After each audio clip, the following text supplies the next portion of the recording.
I hope you are keeping all legs, arms, hands, and feet inside the vehicle at all time, pulling that lap bar down and supervising small children, because on this Denver Broncos offseason roller coaster, we have had the low of cutting Justin Simmons, getting nothing for him, cutting Russell Wilson, getting nothing for him, to making a flurry of brilliant moves that have me questioning everything about our potential of making the playoffs next year. I do not believe we're tanking. I think we made some great moves today. I cannot wait to share them with you. If you're new to this channel, my name is Ben, and I break down all things Denver sports. Helps me out a lot if you would like and subscribe. I just hit 5,000 subs, and that's like crazy.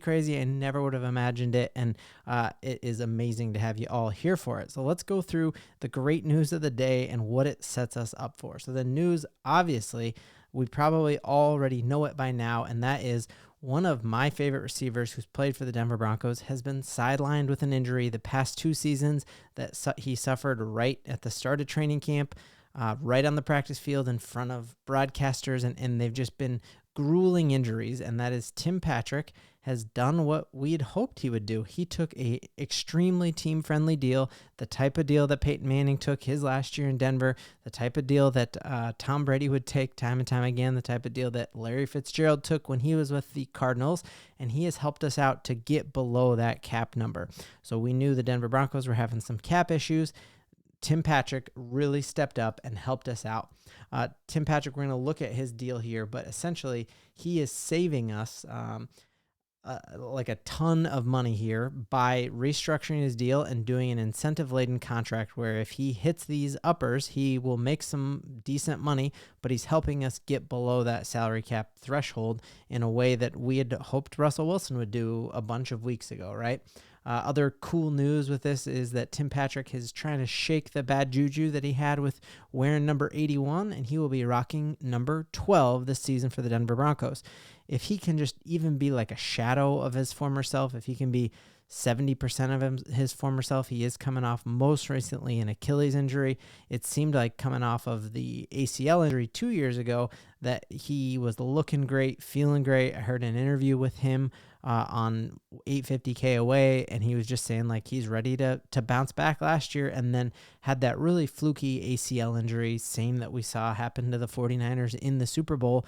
And we see with dudes like Aaron Rodgers, really coming back from ACL injury in season, he was ready if the Jets were competing, that ACL injury isn't the death nail in a player's future like it used to be. Like we saw Kobe Bryant come back from an Achilles injury. It is possible, especially with all these advances in modern medicine. So I'm just super excited for Tim Patrick to be back. I'm also, you can't think of a better leader. It was amazing to see that he had no need to do this for us. He'd made his money. It wasn't his fault that he'd signed that deal with George Payton that seemed amazing at the time. And it was really cool to see that even as he was rehabbing, you saw him on the sideline in games. And there was a lot of times where you'd see cutaways and you'd see him coaching up Mims. You'd see him talking to Courtland Sutton. And that isn't a part of the deal. Like a lot of people, you know, having a catastrophic injury like that 2 seasons in a row, you could see it really impact your mental health. And he would have been justified to just stay away from the team and not be on the sideline. That had to be agonizing, especially in that 5-game win streak when the playoffs were in sight, to think what he could do for this team, to think how he could have helped out Russell Wilson. Yet there he was on the sideline wearing sweatpants instead of the shoulder pads that we were hoping for during the season. So really cool on him to be back. I cannot wait to see a number 12 out there as a receiver. The last number 12 I remember wearing as a receiver for the Denver Broncos was Bubba. Andre Caldwell was rocking number 12, and I remember he was a pretty decent player for us, and I think Tim Patrick can be even better. Very similar build to Courtland Sutton, yet he also was a better, I think he was a lot more clutch. Like Courtland Sutton was an amazing deep ball player, but there were times where we saw drops or fumbles, and Tim Patrick was never like, he always came through for us. He was a great possession receiver, and he could take the top off. And when we signed him to that deal, it felt like a steal because a lot of people saw him as a wide receiver 1. And as much as it's fun to pile on to George Payton for the horrible move of hiring Nathaniel Hackett and giving all those picks up for Russ, and then that Russell Wilson deal, bringing in Randy Gregory, all those, when this Tim Patrick deal was done and when the Courtland Sutton deal was done, we thought we had an amazing wide receiver room, and everyone in Broncos country was just like hooting and hollering and felt like we made a great deal. And that really wasn't George Payton's fault in my estimation. You can't predict injuries. So really exciting that he did that for us. Other huge moves that we did to really not just like clear the cap, but we've got actual cap move that will have plenty of space to sign whoever we draft, but we also could make a run. We know we're going to probably need to either sign PJ Locke or go out and get one of the other safeties that all these teams in the NFL have cut. So we're going to need to just fill in those spots. But there is also a lot more space available right now where we got under the number, and now there are a couple trades that we can make that could get us way further under the number. And the most notable, of course, would be moving on from either Courtland Sutton or Jerry Jeudy. Jerry Jeudy would probably be, we've talked about on this show several times how he is a absolute favorite of Sean Payton, and he fits Sean Payton's system of getting open on the first cut.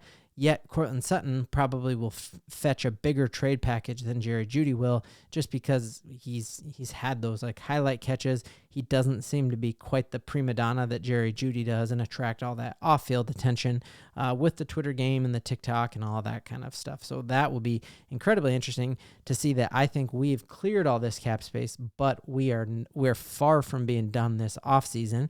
And we've got these dominoes or these ripple effects of what we do in free agency and how that will really tee up what we're going to do in a couple months here in April in the draft. I talked about a flurry of moves, and it really was. So we had, first off, we had Tim Patrick take the deal. Second thing, we had Mike McGlinchy from the 49ers restructure his deal, clearing up an additional $11 million in room. So now we are talking, we're just like $1 million over the cap after the Justin Simmons cutting. So the renegotiation of Tim Patrick, the renegotiation here for Mike McGlinchy, we're talking like some serious move. And then the last one that just happened today is that we also released our blocking tight end, Chris Manhertz. And so we're now in a space where is this a move that signals that we are about to try to go get a high valued tight end in free agency, or are we going to try to draft Brock Bowers? Are we going to try to draft the CSU Ramey tight end? Do we have plans there? Or are we just so confident that Greg Dulcich will be back that we're saying, hey, with Greg Dulcich and Lucas Kroll, we're going to be in good shape. So again, we got Manhertz, we got Mike McGlinchy restructure, we got Tim Patrick. And then the last little piece today is that the Denver Broncos re-signed our backup guard, Quinn Bailey. The interesting thing with Quinn Bailey is he is a real plug-and-play guy on that offensive line.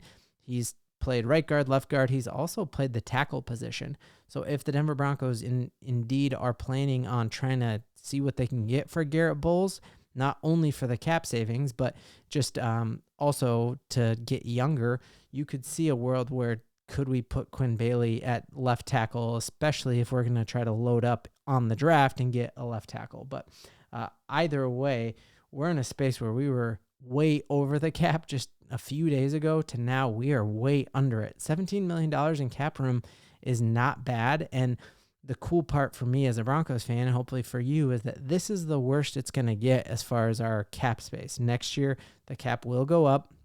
Next year, we're going to add another game to the season. Probably it's going to be an 18-game season. There's going to be more YouTube money coming in for Sunday Ticket. There's going to be more streaming of, I'm sure Amazon Prime is streaming a playoff game next year, and there are probably going to be others that try to jump in the space. So the cap is just going to continue to go up. And what we really need to cheer for as Broncos fans is we need George Payton to have a draft like he had his first year, where he found a Cooper as the 7th-round pick who's now a legit edge rusher, where he finds a Quinn Meinerz who you just hear the announcers rave about, like, where's this guy from? And we just pick him off he's a 3rd-round draft pick. Obviously, I think Pat Surtain is the best corner in football, and again, that is a George Payton pick. So he's made some pretty awful moves when it comes to free agency. All that is off of his job plate now. His job is to supervise the scouts, and I think that will be a very good position for him. And I'm feeling really high. I go from really like the doldrums of like, what did we just do with Justin Simmons, to, man, now things could truly start to change. We have cap flexibility, and really we have 3 guys who I think could get us some draft picks by trading and create even more space. So do not be surprised if the Denver Broncos try to make a move in free agency for someone that everyone is saying we have no chance for. I think Danielle Hunter could be a possibility. I still think Kirk Cousins might be something we're gunning for, and all of the moves that we make in free agency are really going to tip the hand to what the Denver Broncos are going to do in the draft, and I can't wait to keep covering that for us. Broncos country, the sun is out. Let's giddy up. Feed me one more time. Michael Porter Jr. 0 for 3. Mother.